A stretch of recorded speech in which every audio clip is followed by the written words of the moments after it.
High বন্ধু, তোমরা অনেকেই জানতে চেয়েছো আমি প্রেসারে কি করে ডিম সেদ্ধ করি, তাই তোমাদেরকে দেখাচ্ছি। দেখো, প্রথমে প্রেসারের মধ্যে আমি ডিমগুলো দিয়ে দিলাম।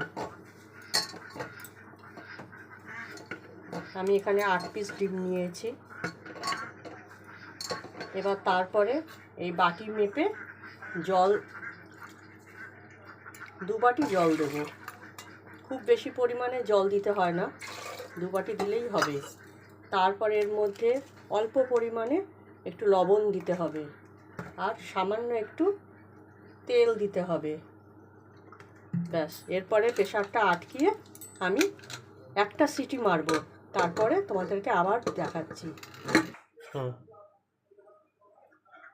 দেখো, এবার হয়ে গেছে। এবার প্রেসারের মুখটা আমি খুলে নিচ্ছি, খুলে তোমাদেরকে দেখাচ্ছি কতটা পারফেক্ট হয়েছে সেদ্ধটা।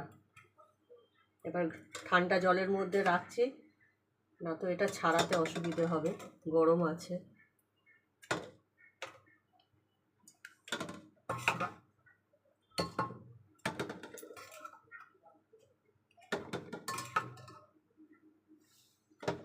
আমাদের হাতে এক এক সময় সময়ের খুব অভাব হয়ে থাকে, তাড়াতাড়ি কাজ করার জন্য এইভাবে করলে সুবিধা হয়। দেখো, একটা ছাড়িয়ে আমি তোমাদের দেখাচ্ছি।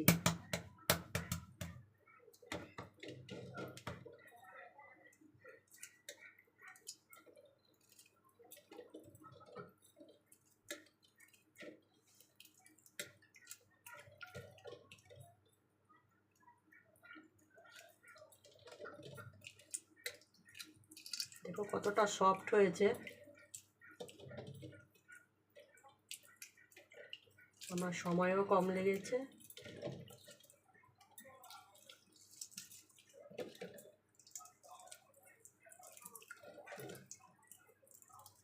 দেখো কত সুন্দর পারফেক্ট সেদ্ধ হয়েছে। আমি একটাই ছাড়িয়ে তোমাদের দেখালাম, এখন গরম তো পারছি না ছাড়াতে।